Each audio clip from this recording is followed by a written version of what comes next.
Ya estamos grabando.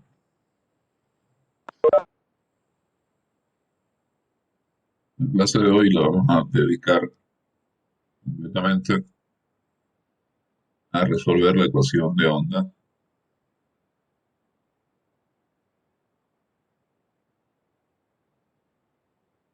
en una dimensión. Ya habíamos comenzado el lunes eh, y algo habíamos mostrado, pero vamos a dedicar toda la clase a eso. Tal vez podamos comenzar con la ecuación del calor en una dimensión, pero veamos si podemos concluir con onda hoy. Recuerden, vamos a resolver, bueno, no la ecuación de onda solamente, sino la ecuación de onda con las condiciones adicionales de frontera inicial.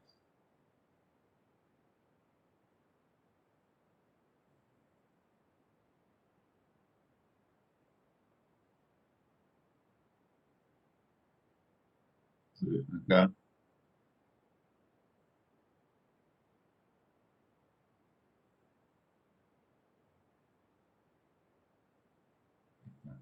se redonda en una dimensión.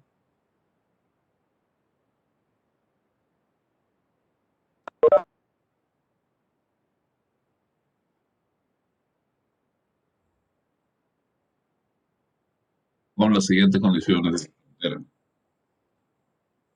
Hemos comentado que las condiciones de frontera vienen dadas por el problema. La ecuación de onda, pues, como recordarán, como he dicho, sirve para representar varios problemas. Eh,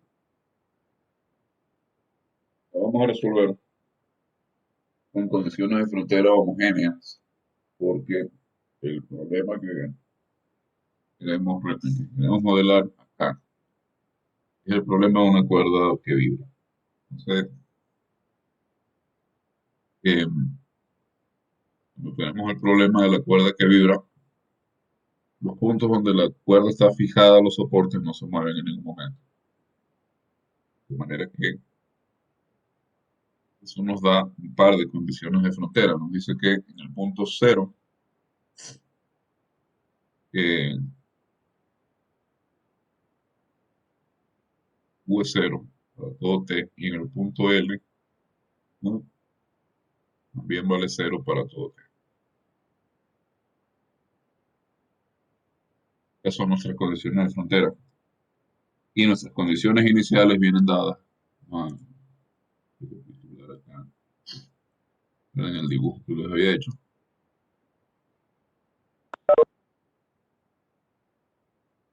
Lo voy a copiar y lo voy a pegar en la hoja de hoy.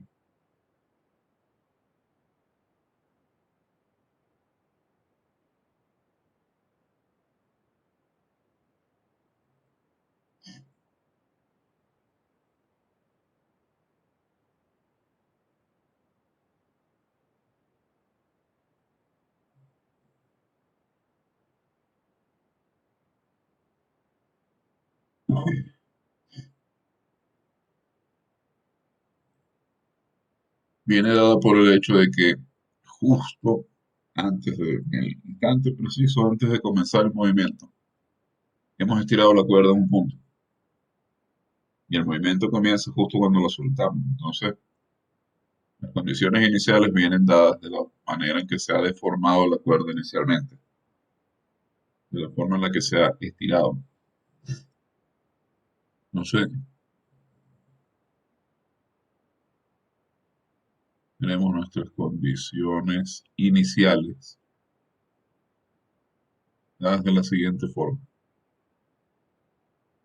U de x0 es simplemente una función de x, que para todo x en 0L es una función que nos da la forma que le hemos dado a la cuerda al estirarla. Y además, Tenemos la condición inicial de que en el instante cero la cuerda no tiene velocidad, tiene velocidad, realmente no consideramos que le damos una velocidad, pero vamos a darle, así que tiene velocidad g de x, cada punto x. Yo tengo estas dos condiciones para todo x en L. Tengo mis condiciones de frontera, tengo mi ecuación de segundo orden. La manera en la que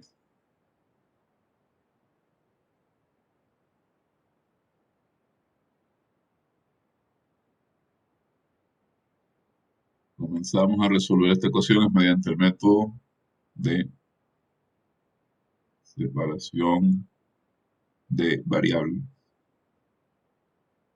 Método realmente muy útil, fundamental. Fíjense, nosotros tenemos que encontrar,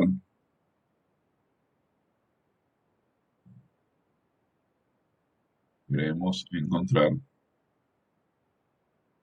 una función U que satisfaga el problema dado por la ecuación diferencial y las condiciones de valores iniciales con condiciones de frontera.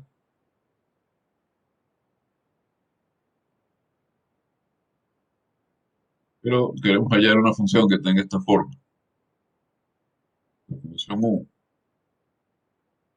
queremos que tenga la forma siguiente. Queremos que sea producto de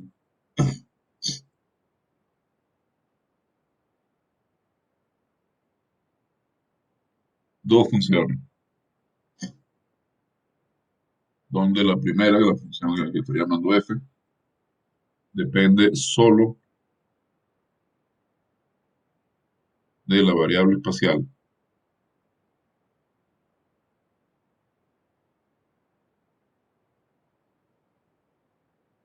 y la función g depende solo de la variable temporal. Entonces, si yo supongo que u tiene esa forma, pues, cuando yo derivo u con respecto de dos veces, en este caso, ya lo habíamos hecho, pero para tener el método, digamos, más completo y no empezar de, de algún punto en el medio, cuando yo derivo dos veces u con respecto de t, como g es la única, el único factor que depende de t y la función es constante con respecto, la función f es constante con respecto a t, lo mismo que tener f de x por la segunda derivada de g respecto de t.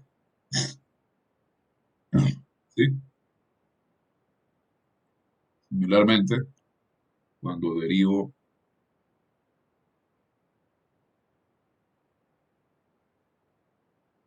función u dos veces con respecto de x, g es una constante a efectos de x.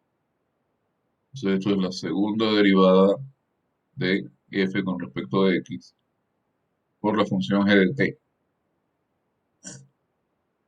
Y la segunda de t acá es esta.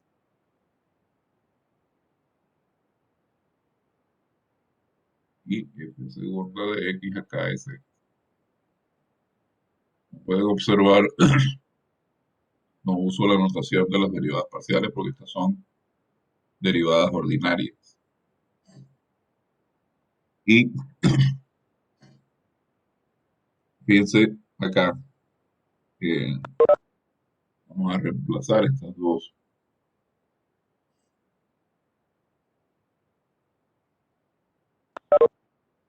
Reemplazamos estas dos ecuaciones. en la ecuación de la onda.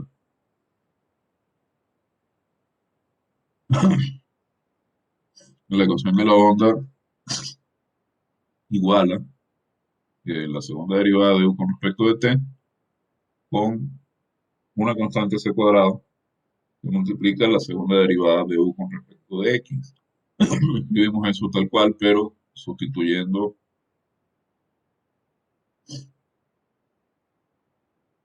el lado derecho de la ecuación de cada una de las ecuaciones donde corresponde.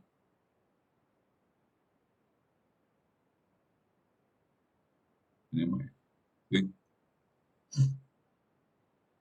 Y esto es la segunda derivada de u de t, esto es la segunda derivada de u de x.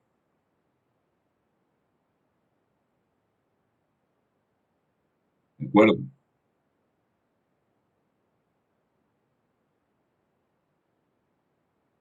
Ahora, esta c, por cierto, había comentado,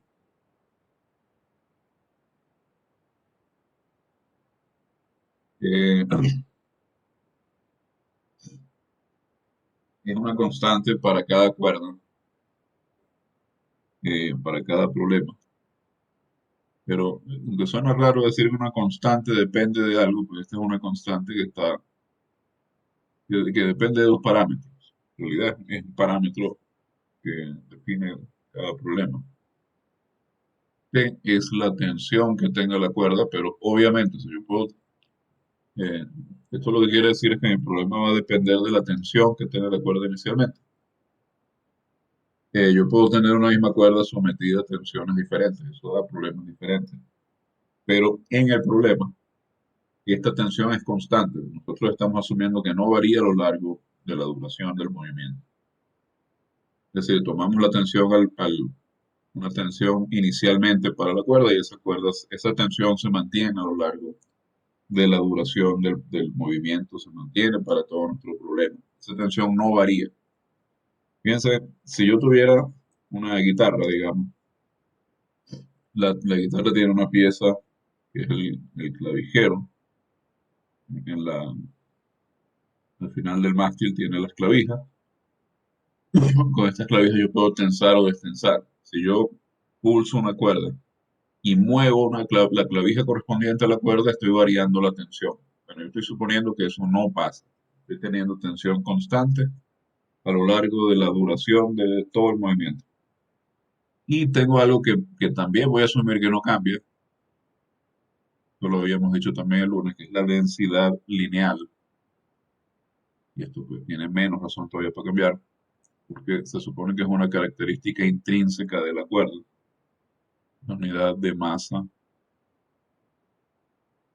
por unidad de longitud. Si bien en ciertas circunstancias yo podría variar la tensión de la cuerda, como por ejemplo en el caso de un instrumento de cuerda en el que me ponga a jugar con la clavija de la cuerda, la densidad pues no hay manera de que yo la cambie, salvo que cambie la cuerda, pero obviamente eso no tiene sentido en el contexto de un problema de esto.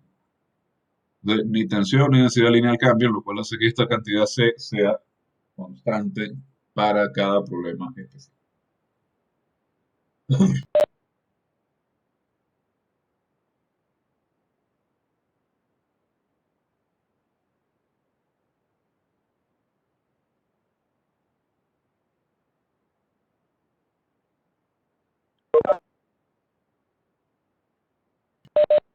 Bien, observen que cuando reemplacé estas, eh, el lado derecho de estas ecuaciones que obtuve en este paso, en la ecuación de onda, está mal escrito,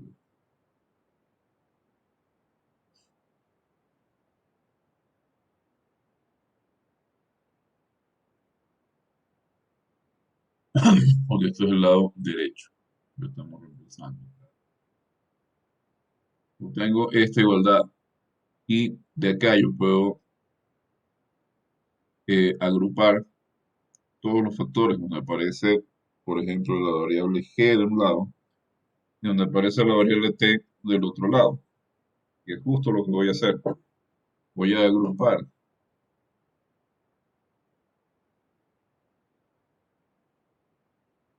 del lado izquierdo los factores donde aparece t y la constante, y del lado derecho, voy a poner aquí 1, 1 implica esto. Y del lado derecho voy a agrupar los factores donde aparece la variable x. Y por acá nos habíamos quedado, yo les había explicado algo sobre la constante de separación, em, pero quería ponerlo ahora más claro. Observen, el lado izquierdo solo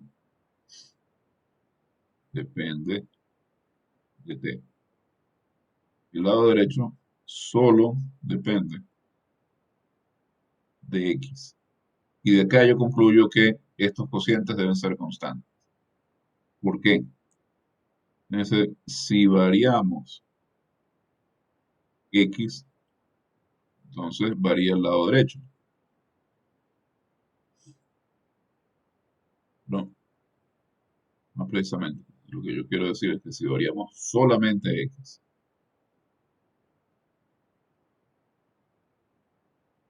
varía solamente el lado derecho y no el izquierdo.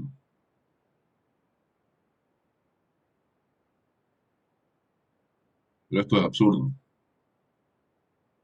porque ambos lados son iguales.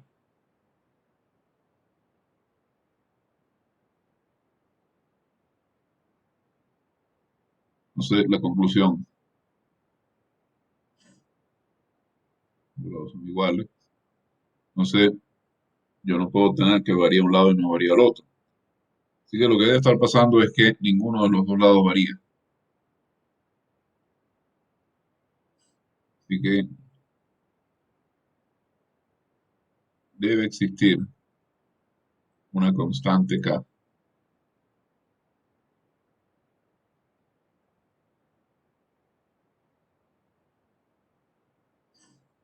tal que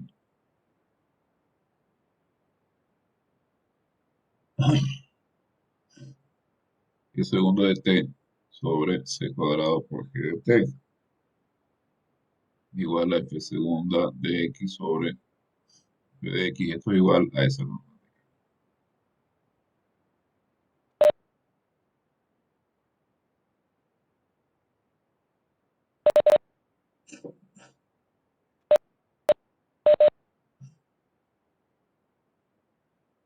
Y esa constante tiene el nombre de constante de separación. Es la constante de separación. Pregunta. Está claro por qué tenemos esa constante.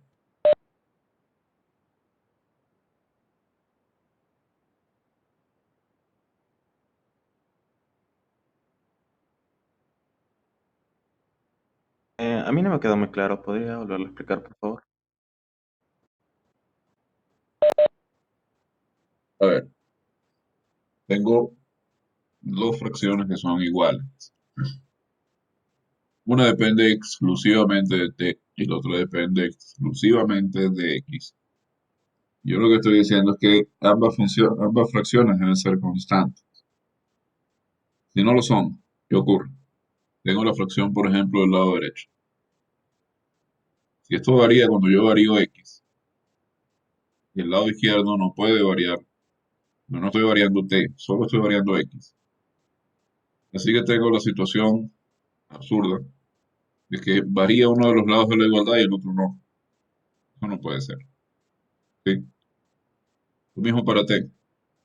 Si estas fracciones no fueran constantes, cuando yo varío t, debería variar mi lado izquierdo, pero el lado derecho no. No. Tengamos una igualdad, eso no puede ser. Entonces se da el caso de una función que solo depende de t cuando varío x, que varía, que solo depende de t y que varía cuando varío x.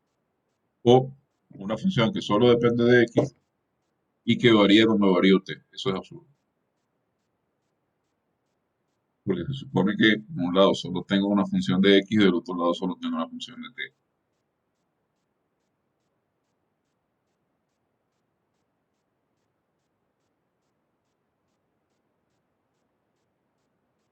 Ahora sí,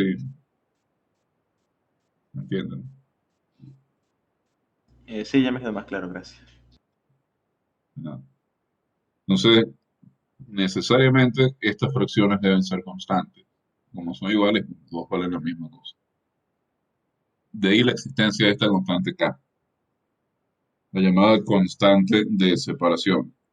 Ahora, ¿cuál es la función de esta constante? ¿Qué es lo que hace esta constante?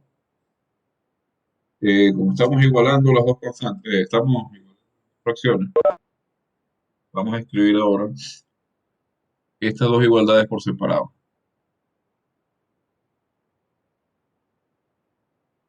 De acá tenemos en realidad estas dos igualdades que tenemos acá las escribimos aparte.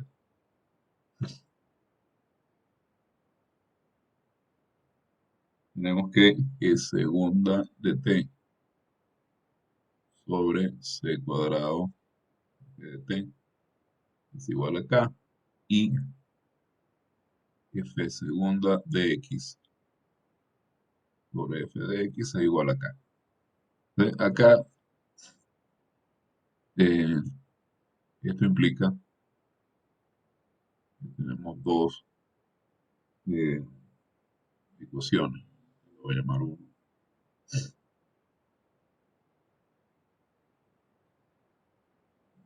Yo ya he puesto uno acá, pero no me interesa repetir la numeración. Pero por otro lado, se vería raro que llamara esas ecuaciones 2 y 3, entonces prefiero llamar a este asterisco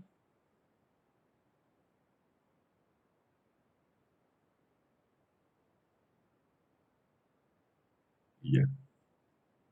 Entonces, tengo una primera ecuación que es g segunda de t igual a k c cuadrado. Este es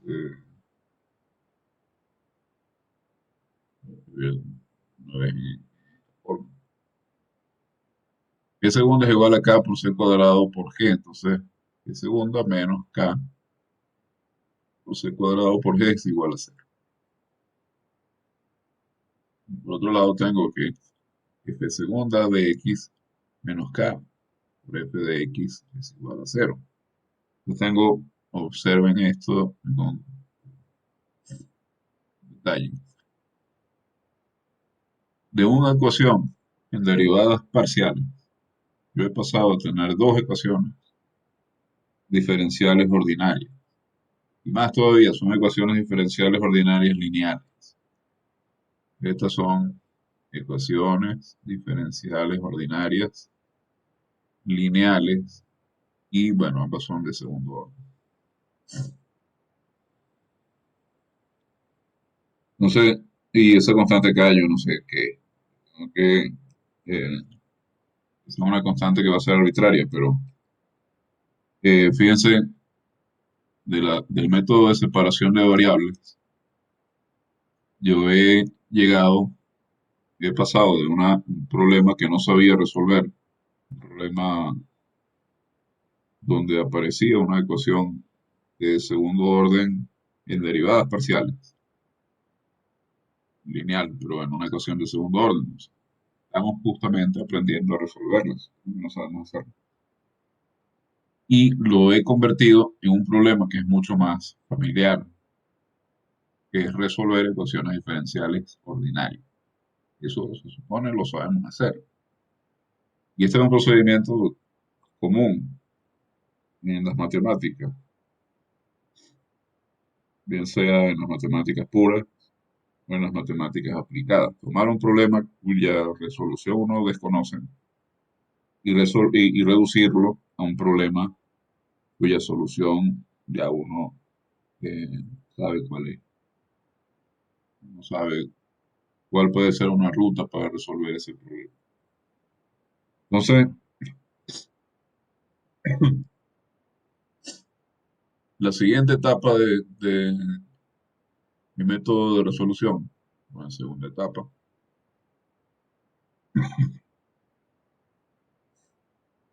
En la clase pasada yo les había dicho que este método tiene tres etapas. Me permiten volver a la clase pasada.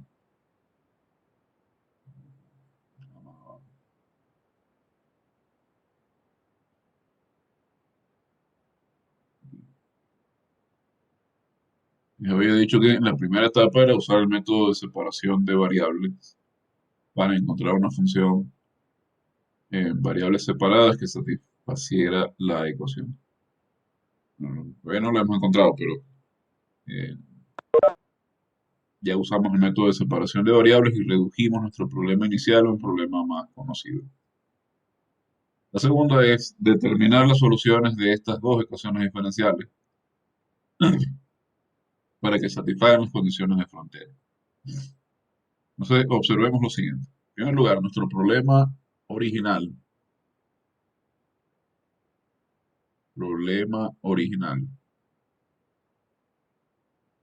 ese.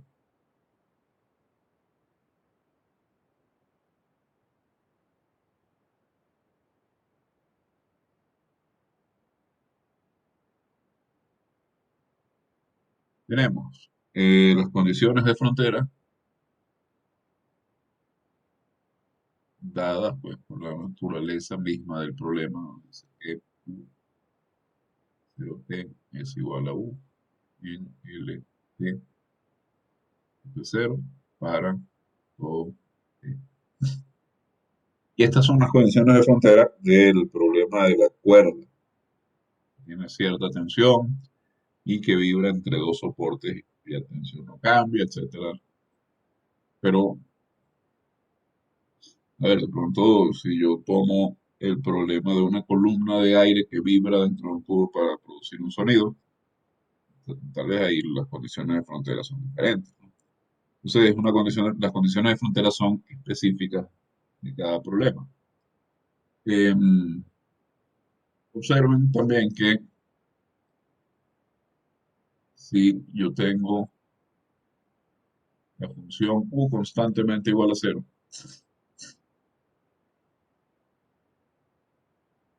u constantemente igual a cero, aquí puedo observar, es decir,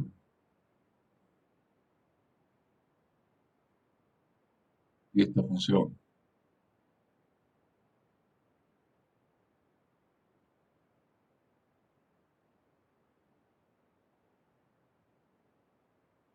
es una solución del problema.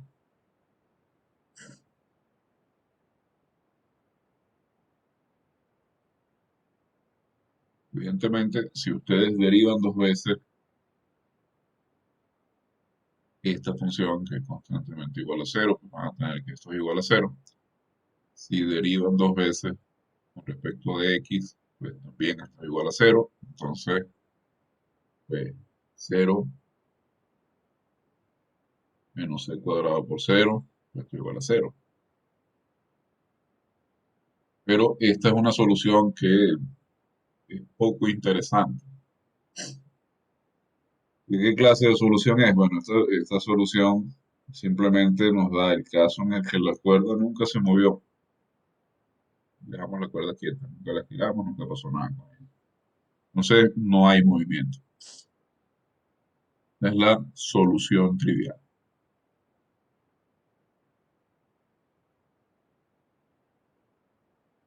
No es que la descartemos, es que simplemente no nos interesa. No nos interesa porque igual ya sabemos que es una solución, ¿no? Nuestro método no tiene por qué dar cuenta de ello. Entonces, vamos a tratar de usar las condiciones de frontera para hallar soluciones al problema que no sean triviales.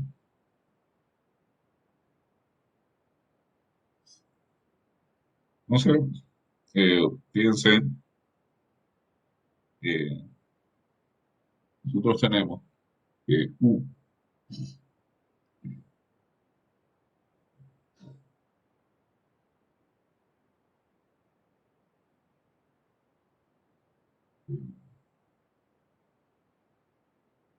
es igual a f de x por g de t. Y tenemos también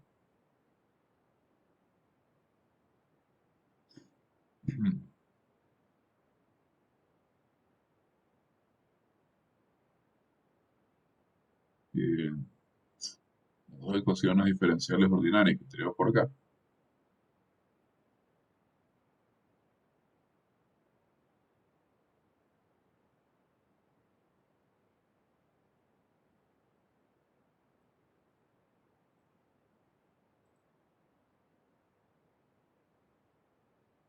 Y lo que vamos a hacer es primero comenzar resolviendo estas ecuaciones y luego aplicando las condiciones de frontera. Entonces,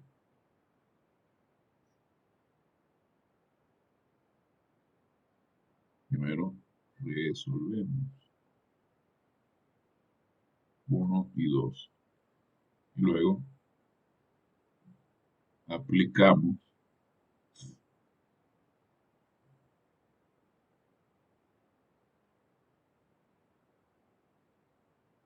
las condiciones de frontera o de borde. De dos maneras que quieran decirle, pues es igual. Era condiciones de borde. Fíjense que de las condiciones de borde tenemos esto. De las condiciones de frontera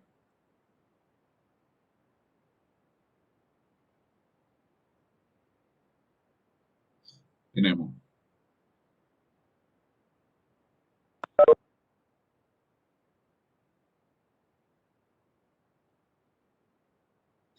que para todo t mayor o igual que cero, f de cero por g de t cero y f de L o f de L por g de t es igual a cero, t mayor que cero. F de cero, por supuesto, es constante y f de L también es constante. Voy a resolver primero la ecuación 2. Resolvemos primero 2. No sé, de acá, fíjense,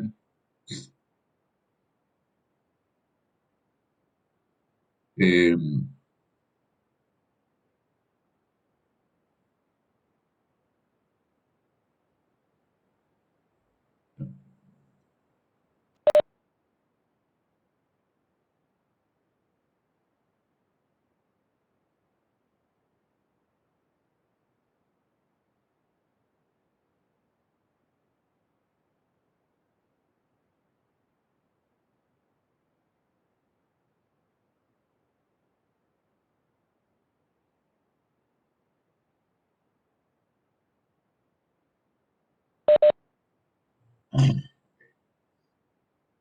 eh,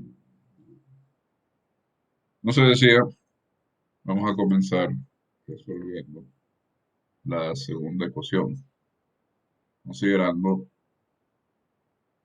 lo siguiente. Fíjense que,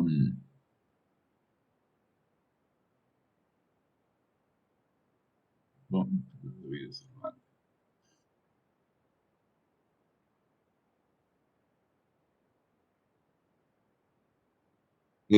O sea, como a nosotros no nos interesa la solución trivial, fíjense que si g es constantemente igual a cero, entonces tenemos que que es f por g es cero también. Entonces, esto no nos interesa.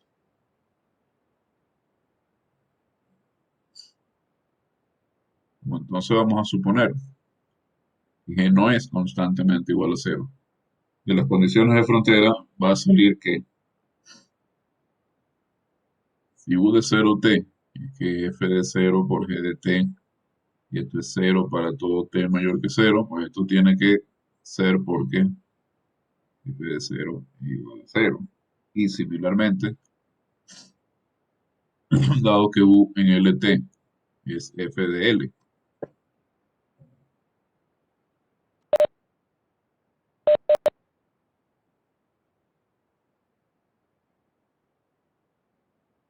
f de l por g de t, y esto es 0 para todo t mayor que 0. Fíjese, f de 0 es una constante y f de l también es una constante.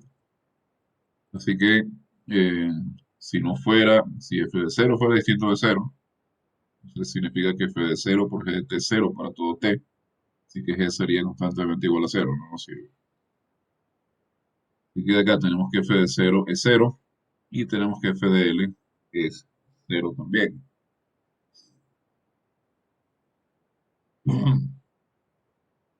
Entonces, em, vamos a mostrar además que nuestra constante k tiene que ser necesariamente negativa.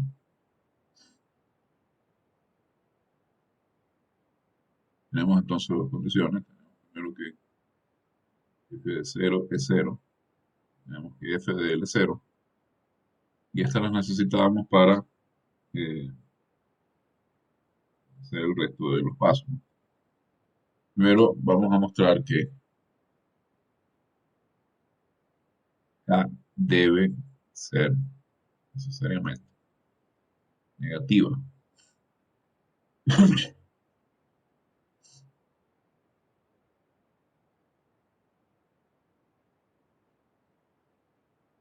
Para eso vamos a ver que no puede ser 0 y no puede ser positivo. Si fuera 0, k es igual a 0. Tenemos que f segunda menos k por f, que es la ecuación que tenemos acá, la ecuación 2, segunda menos k por f, igual a 0. Y de acá tenemos que f segunda de x igual a 0. Pero si f segunda de x es constantemente igual a 0, es porque es una función afín. Es decir, f de x igual a x más b, siendo a y b constantes. Entonces, como f de 0 es 0,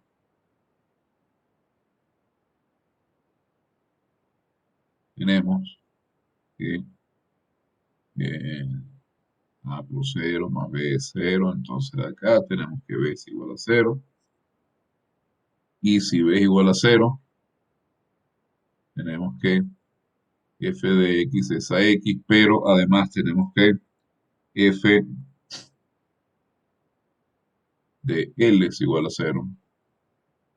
Como f de L es igual a 0, sigue que f de L, que es A por L, igual a 0, pero L es diferente de 0, obviamente, porque si L es 0 no tenemos una cuerda, sino que tenemos un punto. Obviamente L tiene que ser distinto de 0.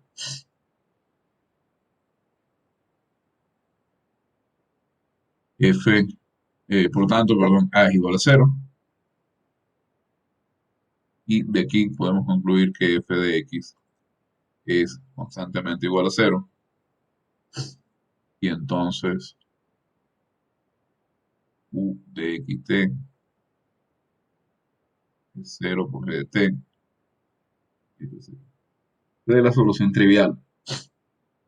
No nos interesa.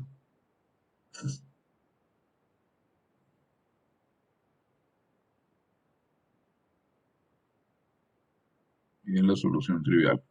Entonces descartamos que k sea igual a 0. Vamos a suponer ahora que k es mayor que 0. Queremos ver que k es negativa, pero vamos a suponer que k es mayor que 0 para descartar también esa posibilidad. Entonces, eh, Vamos a decir que K es una constante mu cuadrado. Antes, ¿no? ¿Por qué escribo que es un cuadrado de un número real? Porque eso me garantiza que es positivo. Los cuadrados son siempre positivos. Entonces, tengo,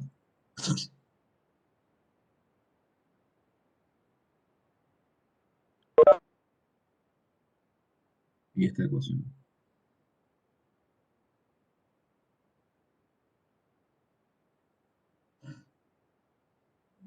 cero es f segunda de x menos mu cuadrado por f de x igual a cero. Esta es una ecuación, como hemos dicho ya, una ecuación diferencial ordinaria lineal de segundo orden. Y por eso les comentaba el lunes o quizá el miércoles pasado, no recuerdo ya cuándo exactamente, que si no estaban muy seguros con los métodos para resolver este tipo de ecuaciones, fundamentalmente esto es segundo orden y ya, lo revisaran, que repasaran. Eh, Cuando tengo una ecuación diferencial ordinaria lineal de segundo orden, ¿qué es lo que tengo que hacer? A ver si alguien...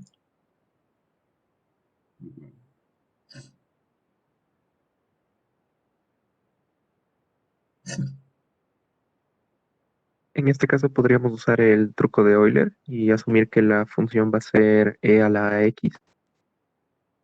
Que podemos asumir que va a ser e a la x. ¿Cuál es el método general? Piensa. Este es un operador diferencial. Algunos que ando. Y este operador. Tenemos segunda derivada, menos... Polinomio característico. Ajá, exactamente, tenemos que usar el polinomio característico. El polinomio característico de este operador diferencial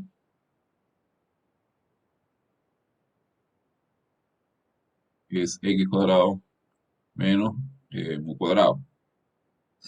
Así que lo que vamos a hacer es encontrar los autovalores, las raíces de ese polinomio característico.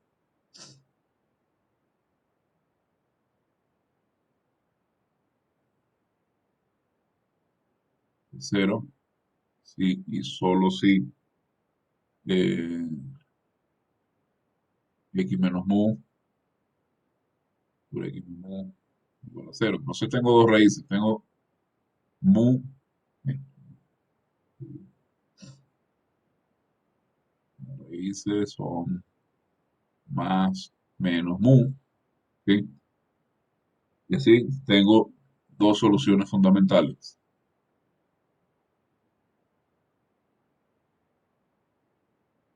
que son y a la mu x y a la menos mu x.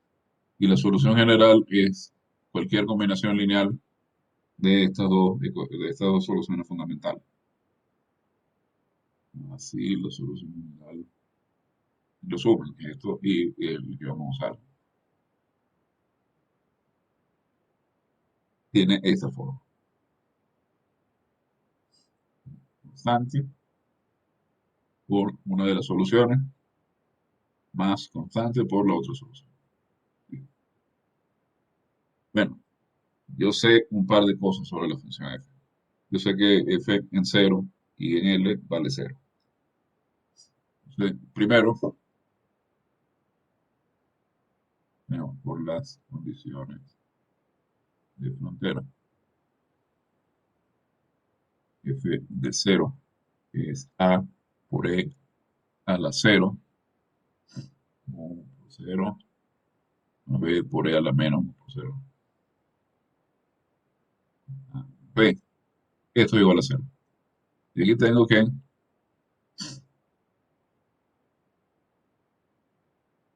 a es igual a menos b.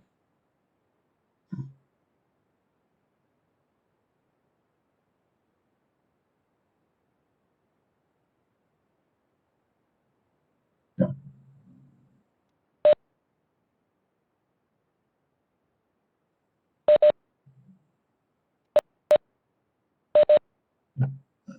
Ok.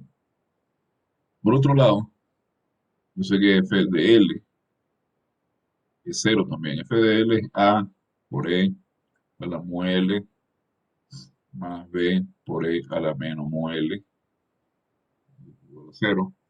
Entonces, eh, yo sé que A es igual a B también.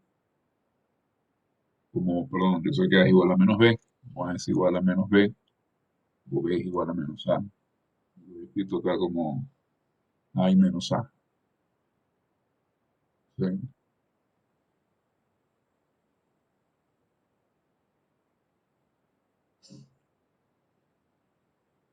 Voy a poner que sí, pero como B es igual a menos A, tengo que A por E a la mu por L menos A por E a la mu por L igual a cero.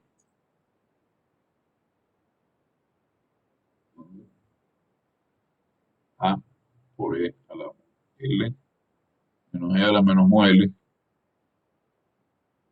igual a cero. Entonces, de aquí yo, como yo sé que L es distinto de cero,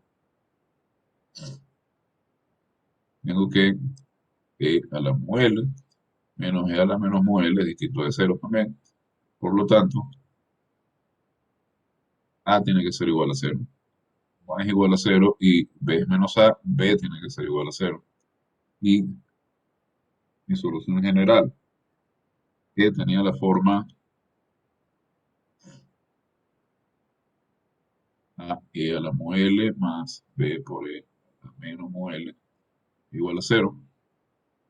Por lo tanto, mu es constantemente igual a cero. De donde mu es constantemente igual a cero y pues, como decíamos, esta solución no nos interesa. Mu no, pero u es igual a cero. Constantemente igual a cero. Entonces, u es la solución trivial y no nos interesa. Entonces,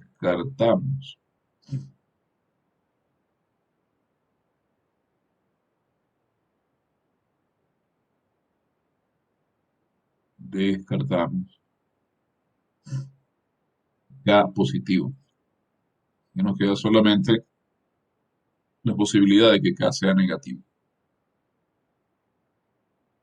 Entonces,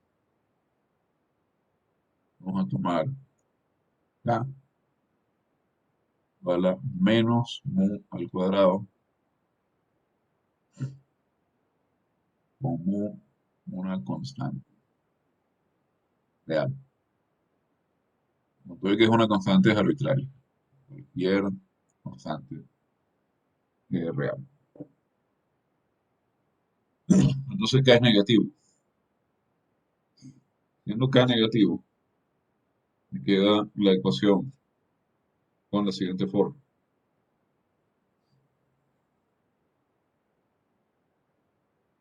Voy a puesto alfa. Voy a ponerle alfa porque tengo unos apuntes acá y después capaz escribo alfa en vez de música. No sé,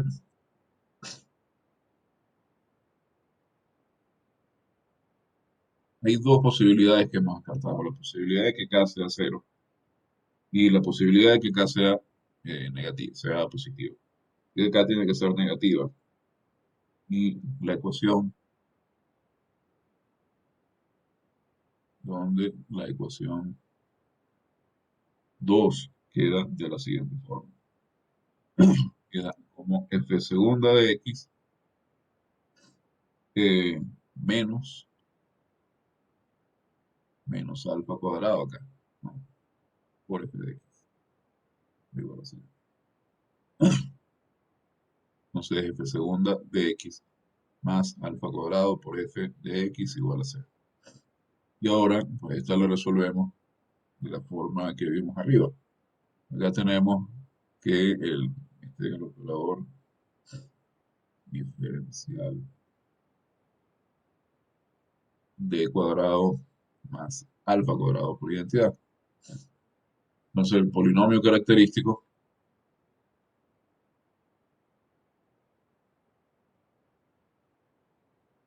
es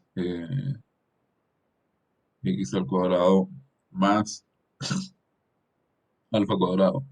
Obviamente las raíces de este polinomio son complejas, así que tengo como raíces a eh, alfa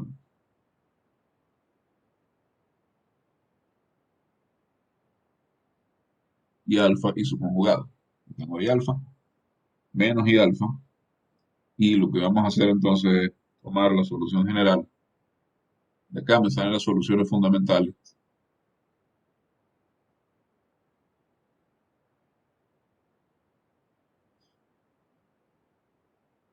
Coseno alfa x y seno de alfa x. Entonces la solución general son todas las combinaciones lineales generales combinación lineal de estas dos soluciones fundamentales.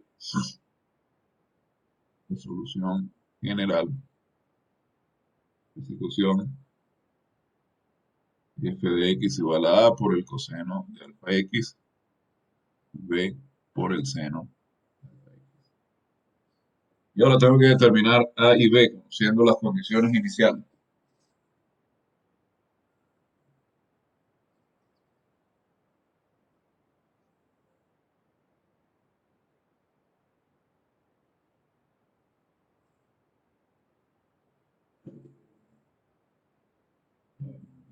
Por acá, abrir.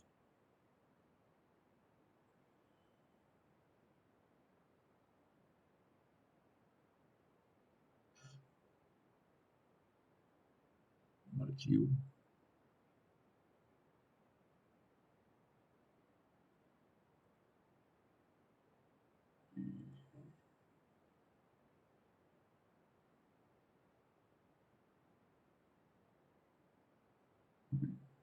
Bien, tenía que anotar algo.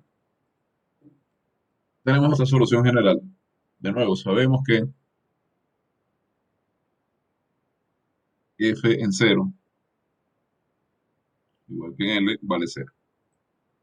De acá, evaluamos. F de 0 es a por el coseno de 0, b por el seno de 0. Entonces, esto es a, que es igual a 0. Ahí sí. Pero por otro lado, f en L es a por el coseno de alfa L, b por el seno de alfa L. Como a es 0, esto es b por el seno de alfa L. Es 0 lo que vamos a ver. Así que,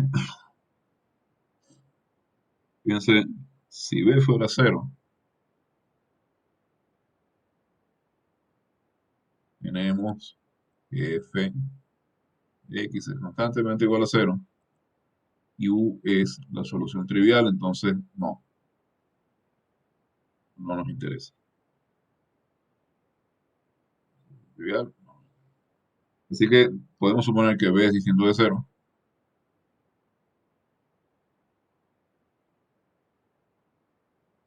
Y esto implica que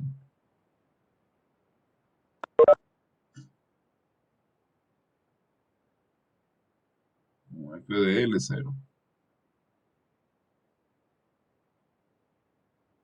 implica que b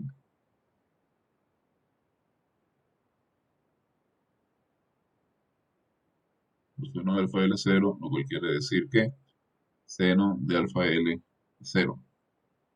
Y eso nos dice eh, que alfa L tiene que ser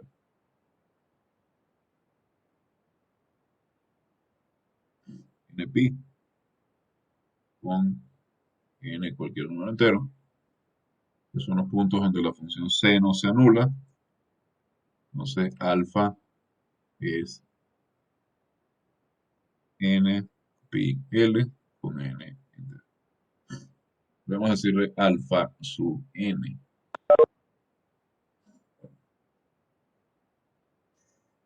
Así, eh, Observen, de hecho, L está fijo, pi está fijo, lo único que está variando acá es n. Estas soluciones dependen de n. Observen que tenemos que eh, las soluciones de la ecuación 2 tienen esta forma. F de x a depender de n igual a n igual a beta por el seno de n pi x dividido para n. Y por supuesto aquí ya algo les debe empezar a aparecer.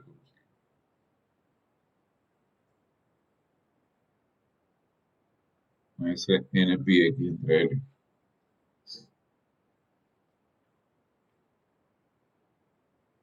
Antes de resolver g, vamos a dar unos minutos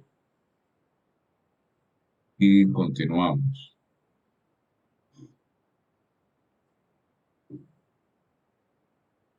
Antes de parar, ¿qué ve que tenemos acá? De hecho, vamos a suponer que es 1. Lo podemos hacer así sin pérdida de generalidad porque eh, está constante. Luego vamos a hacer un producto, una combinación lineal de ciertas soluciones que vamos a hallar. Entonces, digamos que esta constante queda absorbida por aquellas otras constantes de la combinación. Entonces, en general, lo vamos a suponer que un b que por principio depende de n. Suponemos que n es igual a 1 para todo n. Y nos quedamos con esta solución para f.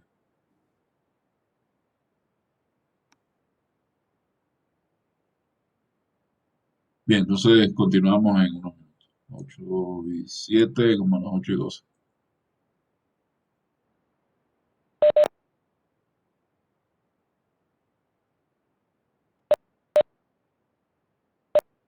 Bueno, continuamos.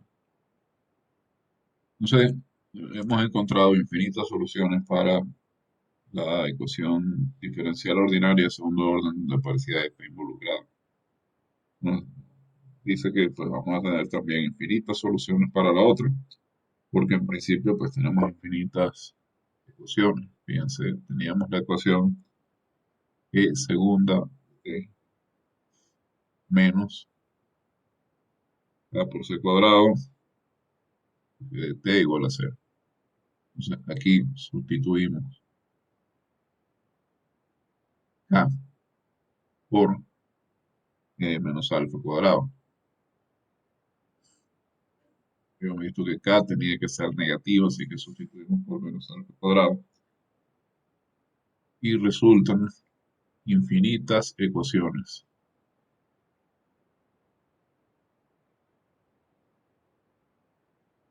De acá, de la primera parte, hemos tenido que alfa es n pi sobre l.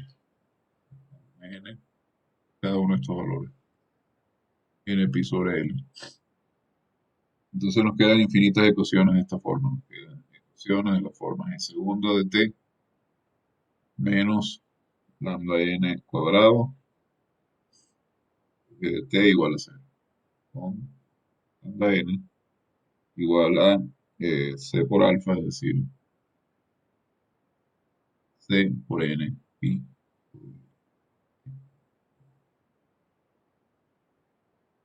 Entonces, de nuevo, una EDO de segundo orden, eh, resolviendo de la forma que ya vimos que se hace, tenemos esta solución.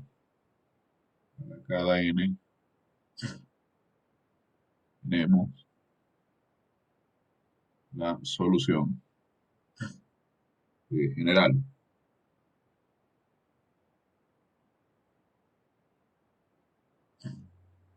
Solución general G sub n igual a B sub n por el coseno de lambda nt más bn asterisco por el seno de lambda nt. Entonces, nosotros queríamos una solución. Queríamos U de xt, solución de ejecución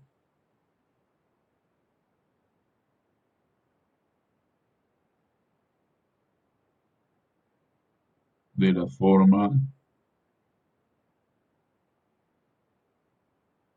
f de x por f de t, f de t por f de x, no, aquí no vamos a poner f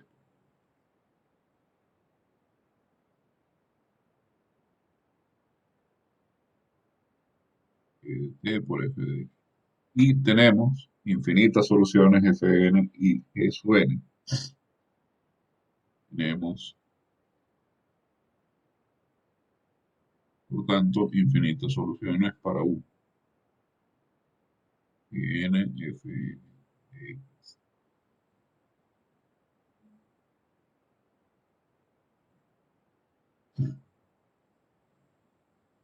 Entonces, para cada número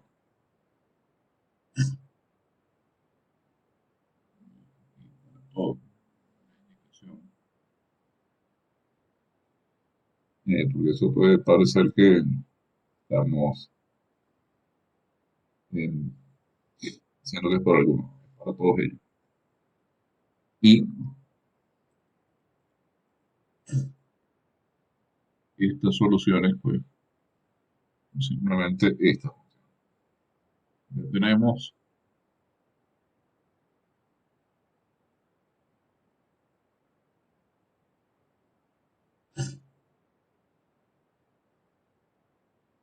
una de las G sub n. Fíjense, sobre la G no tenemos ninguna condición no tenemos nada que nos permita encontrar B y B en asterisco. Las condiciones de frontera no nos permiten hacerlo porque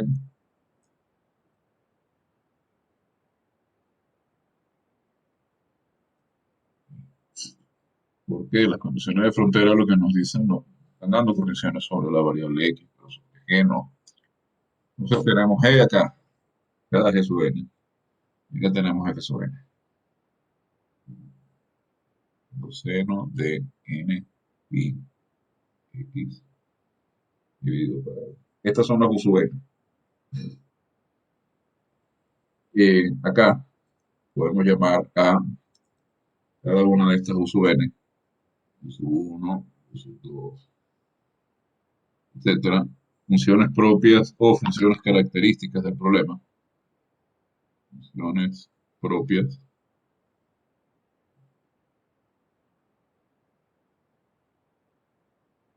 o funciones características del problema.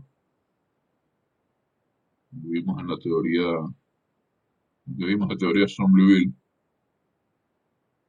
características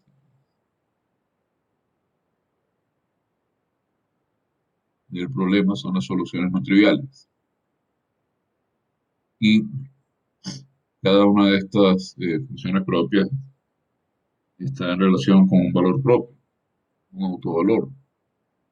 Su cuota, digamos, está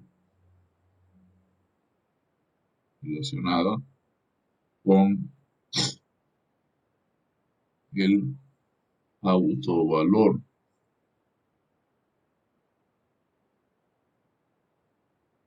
o valor propio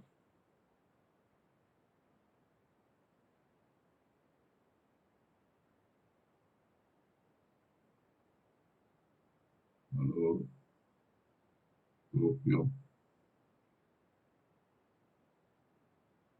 lambda J. Los valores son lambda 1, lambda 2, lambda 3, etc.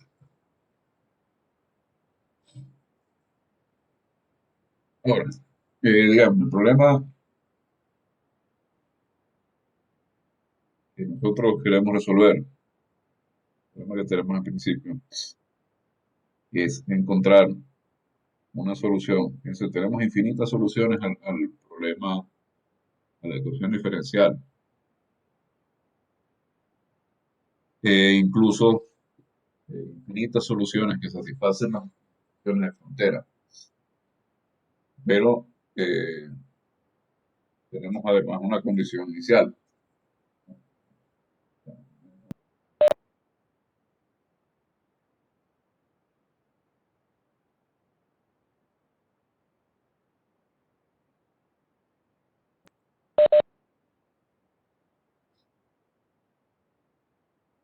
Y esta condición inicial, junto con las condiciones de frontera, son las que nos van a permitir encontrar una eh, solución única para el problema. De eso, eh, algunas cosas que vale la pena hablar sobre este problema. El conjunto de estos autovalores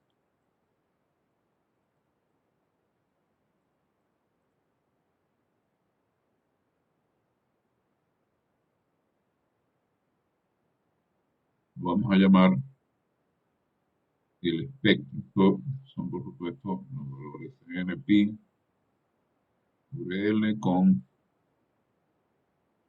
n entero positivo. Es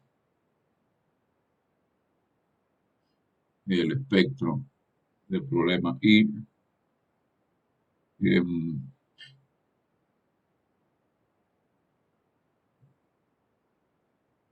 yo aquí estoy, como les decía, encontrando infinitas soluciones. Cada una de esas soluciones, cada una de estas sub n,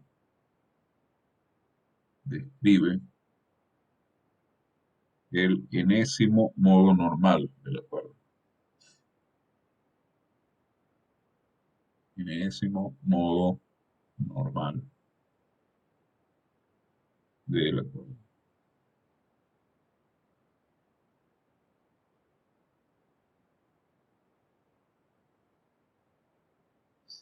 Cuando tenemos n igual a 1, tenemos el llamado modo fundamental.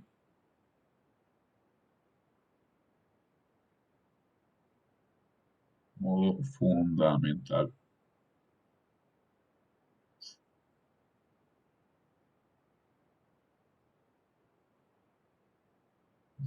Uno es C n pi sobre L cuando n vale 1. C pi sobre L. C pi dividido para L. Y piensa acá. Eso significa que U sub 1 es B sub 1 por el coseno de C pi sobre L por T. B asterisco por el seno de C pi sobre L por T. Por el seno de n pi, n1 en este caso, entonces pi x sobre L. Entonces estamos hablando de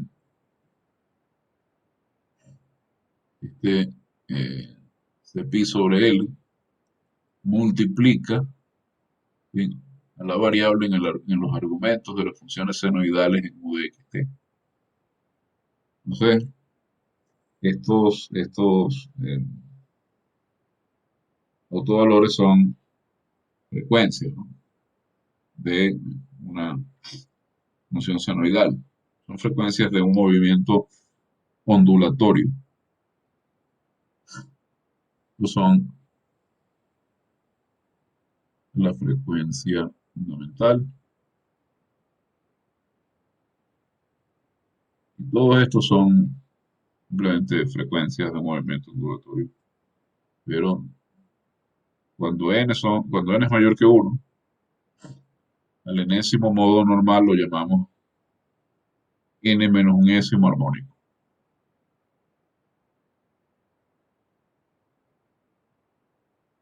modo normal, es el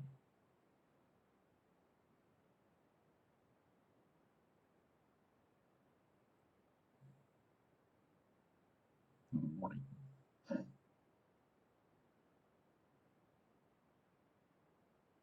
Entonces, para 2, por ejemplo, la frecuencia del primer armónico es 2 por C por pi dividido para L. El segundo armónico tiene frecuencia 13 pi dividido para L y así.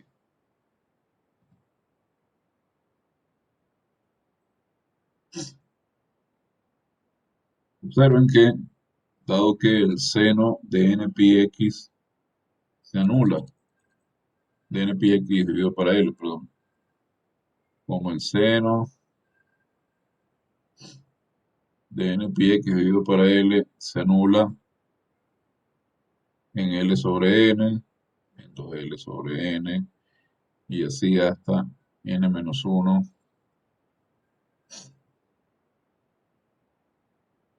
sobre N por L, ¿sí? En el intervalo 0L, por supuesto, ya cuando N vale eh, cuando N ya vale para el enésimo, ya tenemos N sobre N por L, tenemos L otra vez. Y ciertamente ahí el movimiento, eh, la cuerda está fija para todo T, así que ahí también se anula esto, pero no lo vamos a contar. Vamos a decir que el enésimo modo normal tiene n menos un nodos, que son los puntos donde la cuerda no se mueve, donde la cuerda siempre está en la posición de equilibrio. Entonces, estos son los nodos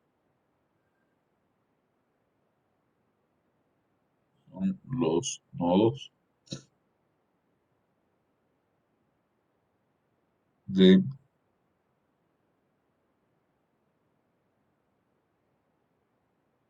enésimo modo normal.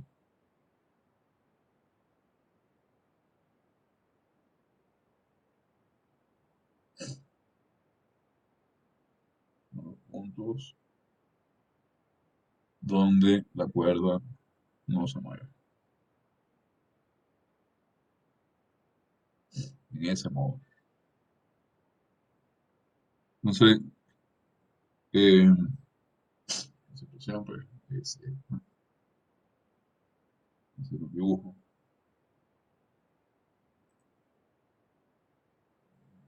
Este,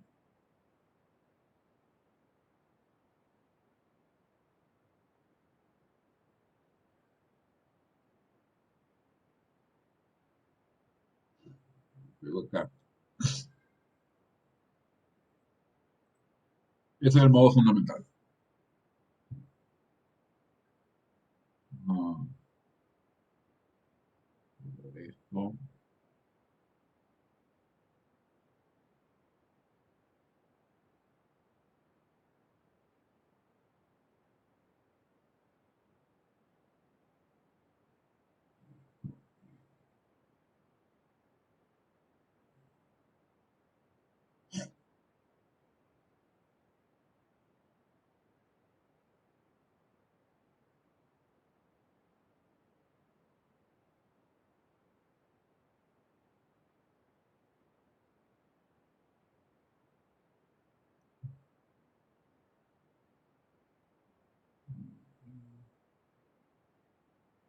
y,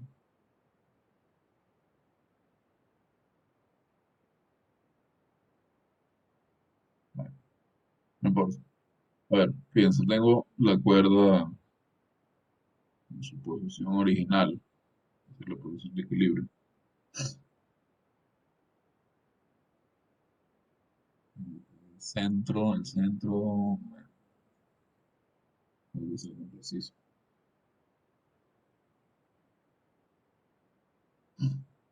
Bueno, la cuerda yo la alo, ella empieza a moverse. Tenemos el modo fundamental, frecuencia fundamental, que tiene eh, Entonces, pi sobre L. En seno de ese pi sobre L, pues se va a anular en cero y en L.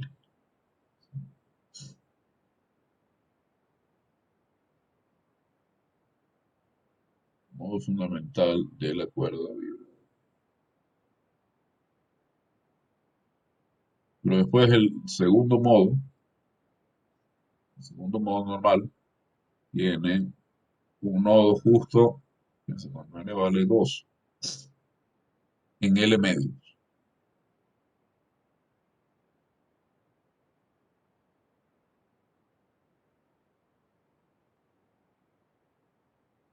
Bien, pasa por aquí.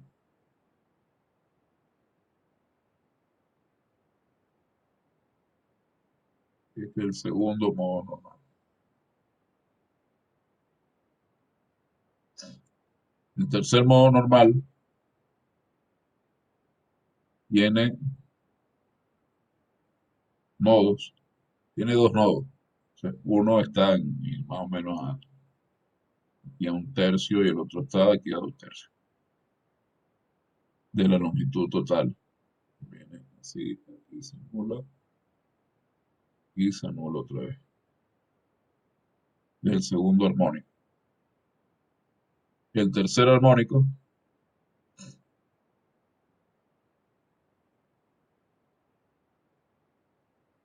será verde, amarillo.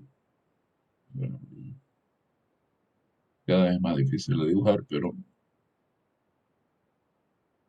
viene como así. Tercer armónico. Naranja el primero, el verde el segundo, el tercero es el amarillo.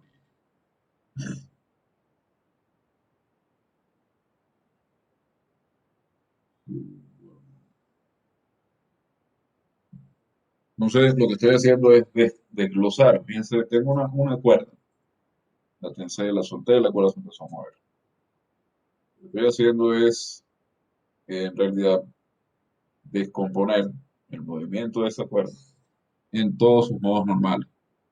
La solución eh, general que voy a encontrar la voy a hallar usando el principio de superposición.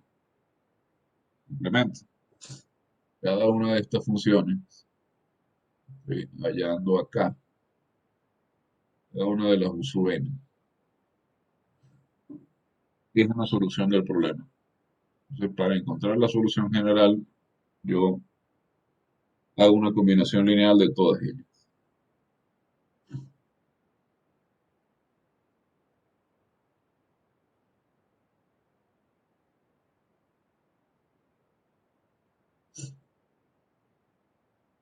Nada, quería mencionar, fíjense en la frecuencia fundamental.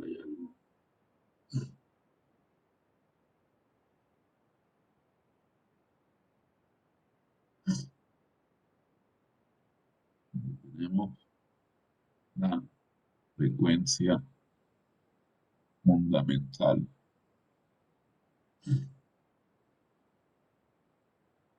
De 1 sobre ese pi sobre L. Y esta C es T sobre ρ, donde T es la tensión de la cuerda, ya sabemos, y ρ es la densidad lineal, que depende del material. Fíjense que el lambda 1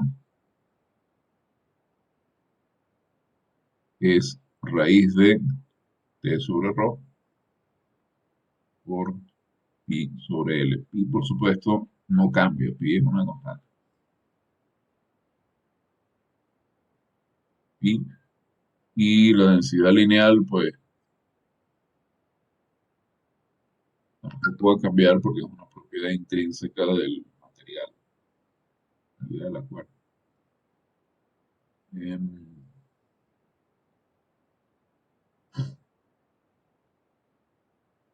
Aquí tengo pi.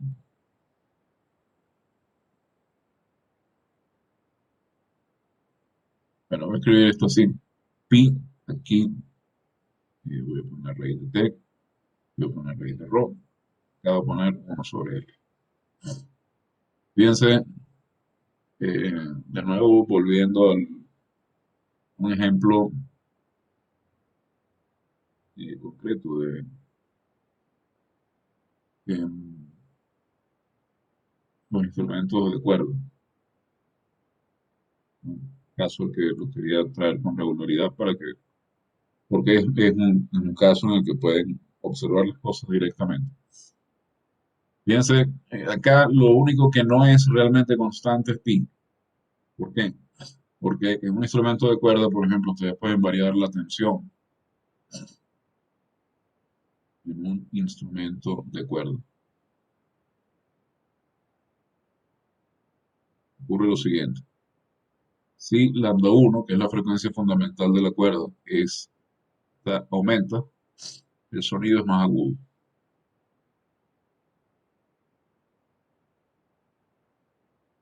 Si baja, el sonido se hace más grave.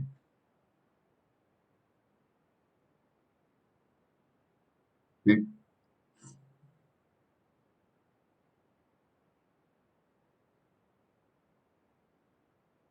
Entonces, como decía, lo único que es realmente constante es pi. ¿Por qué? Porque si es por la densidad lineal, ustedes pueden cambiar las cuerdas. Pueden poner las cuerdas más gruesas. Fíjense que en una guitarra, por ejemplo, las cuerdas que suenan más agudas son las más delgadas. De hecho, ahí el caso es un poco complejo porque tenemos materiales diferentes. Las primeras es solo nylon. Bueno, ya en las últimas tenemos, en el caso de una guitarra clásica, tenemos nylon recubierto de metal. Pero en todo caso, las cuerdas más delgadas, asumiendo que todas tuvieran el mismo material, como el caso de un ukelele, por ejemplo, las cuerdas más delgadas son las que suelen sonar más agudas. Eso obedece a que tienen menor densidad lineal. No sé, si tienen menor densidad lineal, al ser menor este número, si lo demás se mantiene constante, la frecuencia fundamental aumenta. ¿Sí? Si con la misma longitud, misma tensión, tenemos mayor densidad lineal, esta frecuencia fundamental baja.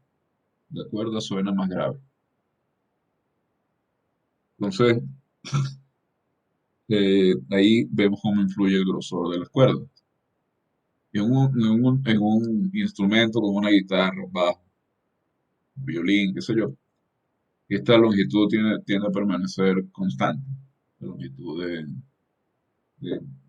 entre el puente y la silla, donde la cuerda vibra, tiende a permanecer constante. Uno lo puede ajustar, pero no es una operación habitual, no es algo que se haga todos los días. Eh, Fíjense, el otro factor que entra en juego acá es la tensión. Si uno aumenta la tensión, sube la frecuencia fundamental. Si uno baja la tensión, baja la frecuencia fundamental. ¿Sí? Entonces, de ahí que si uno, como decía, aprieta las clavijas, aumenta la tensión en las cuerdas, la cuerda toma un sonido más alto. Pero justamente en los instrumentos de cuerda, los cambios de tensión que uno hace, los cambios intencionales de tensión que uno hace con las clavijas, es lo que uno llama afinar el instrumento, ponerlo en la frecuencia fundamental precisa, de manera que todas las cuerdas suenen de forma armónica. Y en cuanto a la longitud, pues, observen que mientras más larga, mientras más grande la longitud, más baja la frecuencia fundamental si los demás factores quedan iguales. Mientras más corta, más alta la frecuencia. Observen, por ejemplo, la familia del violín, la viola, el cello y el contrabajo. Ustedes pueden ver que en esa familia de instrumentos tenemos una diferencia de escala. El cello El contrabajo es el más grande, después viene el cello, después viene la viola, después viene el violín. Y justamente el contrabajo es el que tiene sonidos más graves, es el que tiene cuerdas más largas, entonces tiene sonidos más graves. El cello tiene sonidos menos graves que el contrabajo, tiene una escala más corta. Y el que tiene los sonidos más agudos de toda la familia es el violín, que es el más pequeño. Tiene la escala más- Y tiene también, o sea, ahí también varían los demás factores. Por ejemplo, las cuerdas del contrabajo son mucho más gruesas que las cuerdas del violín. Entonces, de todos esos factores inciden en el tono de una cuerda de un instrumento. La tensión, la densidad lineal, la longitud. Por ejemplo, si yo tengo un instrumento como el contrabajo que tiene una escala muy larga, ¿no? Ahí, y tengo además las cuerdas que son mucho más gruesas que las del violín, por ejemplo, voy a tener como resultado un sonido mucho más bajo, mucha menor frecuencia que cuando tengo un instrumento de una escala más corta y donde las cuerdas son más finas, incluso con la misma tensión. Si mantuviera la tensión constante, el resultado sería un sonido más brillante. Pero volviendo saliendo de este ejemplo y volviendo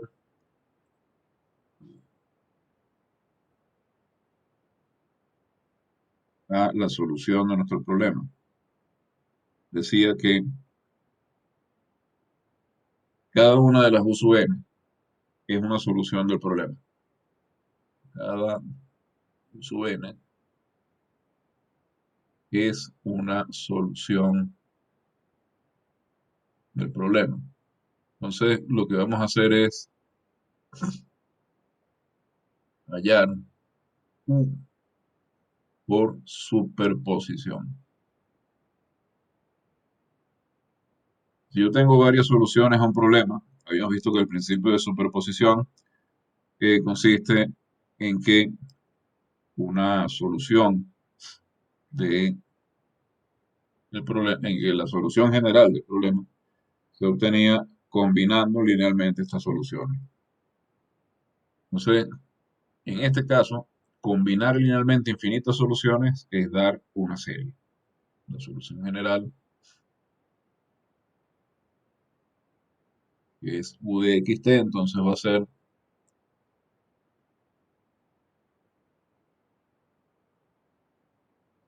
la suma de 1 hasta infinito de u sub n de xt. Y la razón por la cual no escribo acá ningún coeficiente es porque estos coeficientes que yo pudiera escribir aquí, de alguna forma quedan absorbidos por los coeficientes de los u sub n, que les había dicho antes. Esto, por supuesto, es igual a la suma de 1 hasta infinito de b sub n por el coseno de lambda nt, b sub n estrella por el seno de lambda nt, por todo esto multiplicado por el seno de n pi x dividido para n.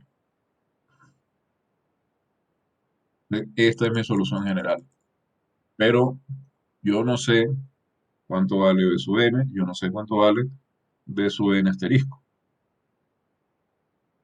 No sabemos cuánto valen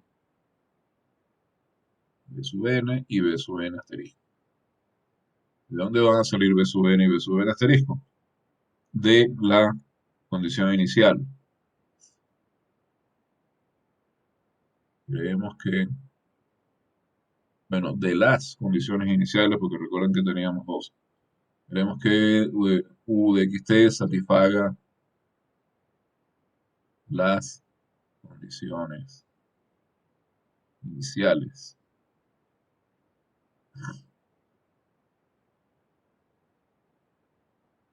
U de x0 igual a f de x, que es una función que se supone es conocida para todo x.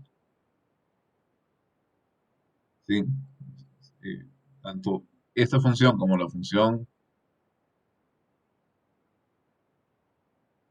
de x se supone Son funciones que vienen dadas y f g conocidas. Entonces,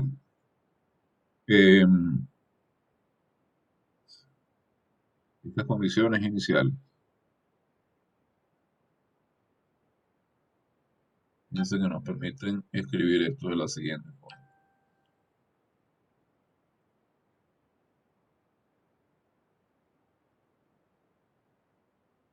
Si u de x es cero, entonces tenemos que f de x es igual a u es toda esta serie.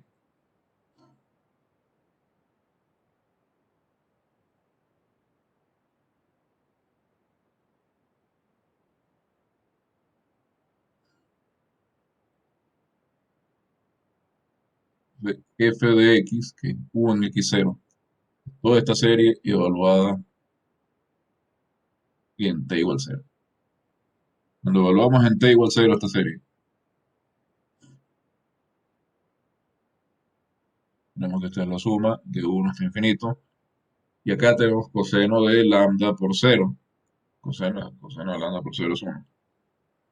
Y acá tenemos b sub n asterisco por el seno de 0. Entonces,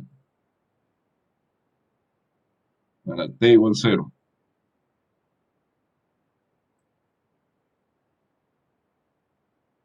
esto es igual a b sub n por el seno de n pi x dividido para n. Como pueden ver, eso es una serie de Fourier de senos.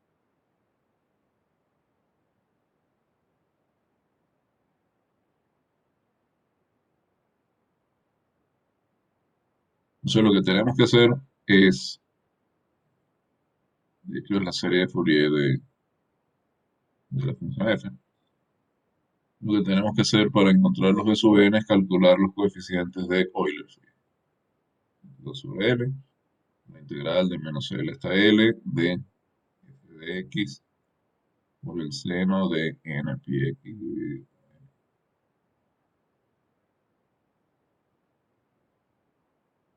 Y así encontramos los b sub n.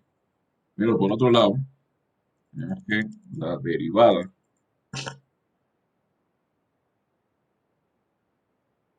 de g de x por otro lado, tenemos que g de x es la derivada de u con respecto a t de x. Es decir, esta es la derivada parcial con respecto de t de esta serie.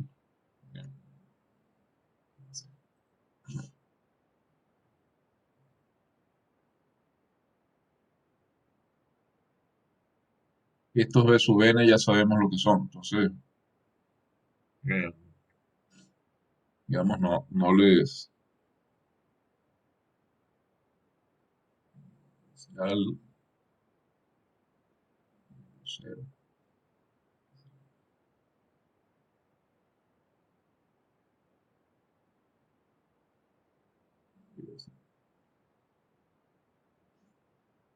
este b sub n ya sabemos que son los coeficientes de Euler-Fourier de eh, una serie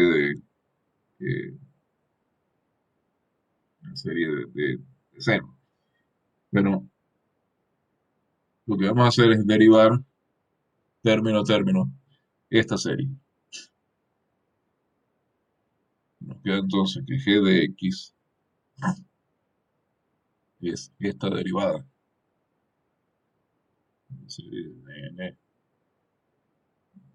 sí, n, no lambda n, no n disco, menos lambda n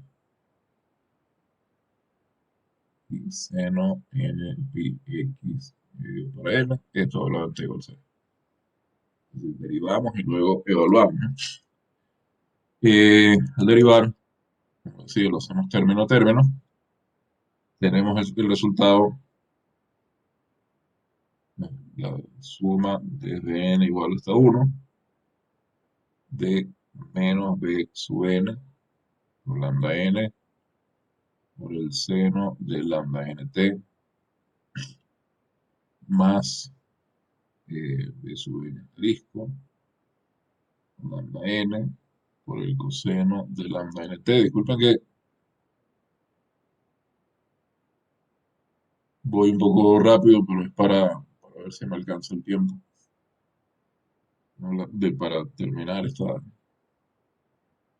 la ecuación de la onda. Eh, por el seno de n pi x sobre L, que es la constante con respecto a t. Esta, esta derivada evaluante igual a 0. Ahora sí evalúo en 0. Entonces, obviamente, este seno de lambda nt se anula, me queda pues la suma desde 1 hasta infinito. Seno pues no depende de t, de b sub n asterisco por lambda n por el coseno de lambda nt. No, no, estoy hablando en cero, pues me da 1. Por el seno de n y x dividido para L. Esto es igual a g,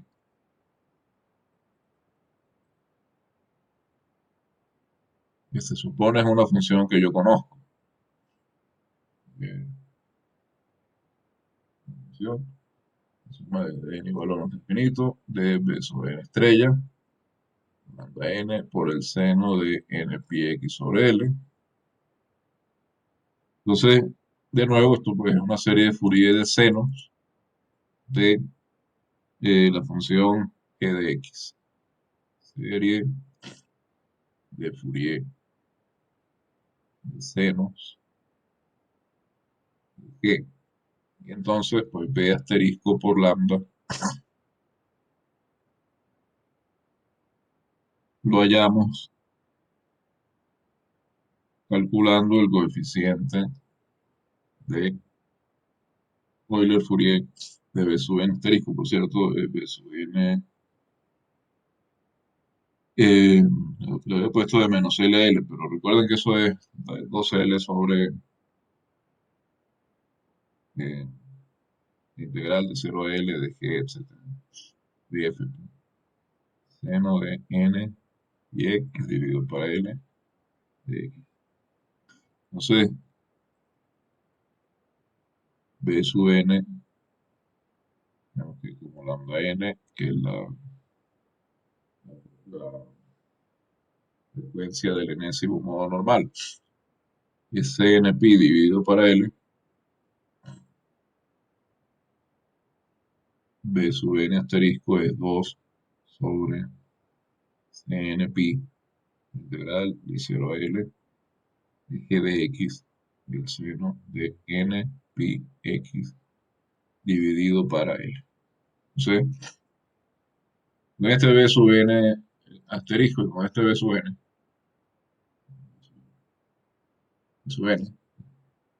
aquí está, tenemos la solución.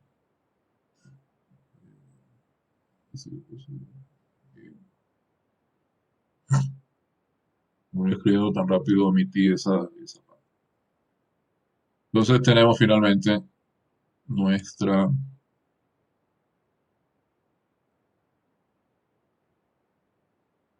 solución. La solución,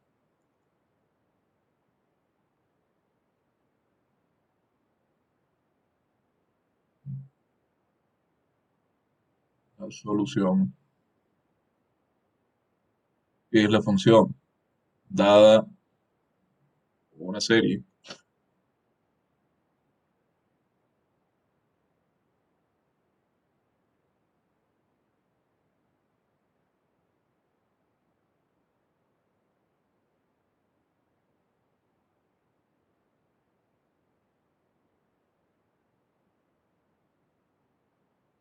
la función suma desde n igual 1 hasta infinito de b sub n por el coseno de lambda nt más b sub n asterisco por seno de lambda nt por seno de n pi x dividido para L, donde cada b sub n es igual a 2 dividido para L por la integral de 0 a L de f de x por seno de n pi x sobre L, donde f es la función, la condición inicial, y cada b sub n asterisco es 2 sobre c n pi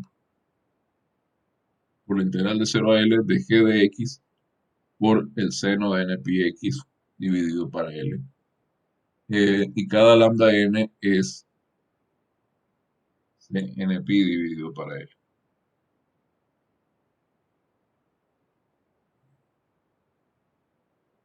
Esto es para cada entero positivo n. Que la solución viene dada de esta manera.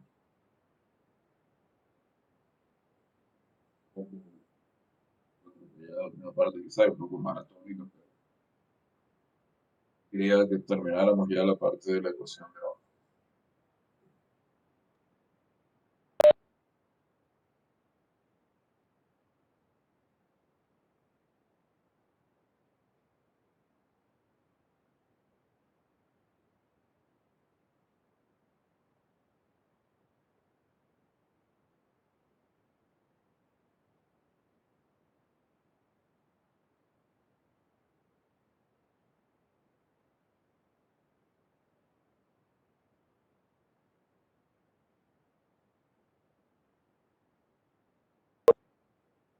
Bueno, como es miércoles, no hay tiempo de hacer preguntas.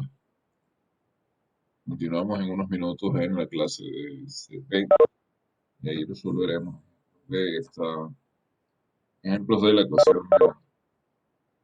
Al menos a ver si podemos resolver.